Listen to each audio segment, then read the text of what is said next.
ভারত পাকিস্তানের মধ্যে যুদ্ধ হলে বাংলাদেশ কি চুপ থাকবে? সম্প্রতি ইউনূস সরকার বলেছেন বাংলাদেশকে এখন যুদ্ধ প্রস্তুতি রাখা দরকার। আসলে যুদ্ধ শুধু দুটি দেশের মধ্যে নয়, যুদ্ধ পুরো অঞ্চলকে নাড়িয়ে দিতে পারে।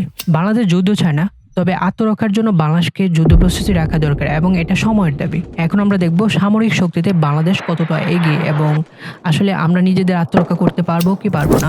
বাংলাদেশের সেনাবাহিনীতে রয়েছে প্রায় 2 লক্ষ সক্রিয় সদস্য, হেভি হার্মার রয়েছে 340+ ট্যাঙ্ক, সবচেয়ে শক্তিশালী MBT 2000 এবং টাইপ 59 সাজোয়া যান রয়েছে APC and IFB 600+, artillery unit রয়েছে প্রায় 500+, যার মধ্যে নোরা B52 টাইপ 66 রয়েছে। বাংলাদেশের বিমান বাহিনীতে রয়েছে MiG-29 ফুলক্রাম যুদ্ধবিমান 8টি, F7BG এবং FT7 রয়েছে 36টিরও বেশি, ইয়ক 130 ট্রেইলার কাম ফাইটার রয়েছে 16টি, রেডার ও এয়ার ডিফেন্স সিস্টেম রয়েছে যা এখন ক্রমেই উন্নত হচ্ছে। নৌবাহিনীতে ফ্রাইগ্রেড 5টি রয়েছে, অর্থাৎ BNC বঙ্গবন্ধু অ্যান্ড আবু বকর ইত্যাদি। করভেটাস রয়েছে 6টি এবং সাবমেরিন রয়েছে 2টি টাইপ 035G, যা চীন থেকে আনা হয়েছে। যতটুকু সামরিক শক্তি রয়েছে তা আসলেই যথেষ্ট নয়, তবে যতটুকু রয়েছে তা নিয়ে আমাদের আত্মরক্ষার জন্য প্রস্তুত থাকতে হবে।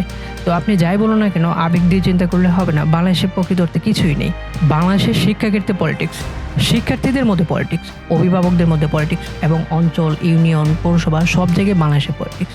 এত বিশাল পরিমাণ স্বার্থপরতা এবং এত দারিদ্র, এর মাঝে আসলে কিছুই কল্পনা করা যায় না। তো আমাদের উচিত আমাদের দিন দিন সচেতন হয়ে ওঠা এবং শিক্ষার মান উন্নত করা। আমরাও যেন একটি পর্যায়ে বিশ্বে শক্তিধর দেশ হিসেবে পরিচিত হতে পারি এবং শিক্ষা দিকে আমরা যেন এগিয়ে যেতে পারি। তো ধন্যবাদ সবাইকে, দেখা হচ্ছে অন্য আরেকটি ভিডিওতে।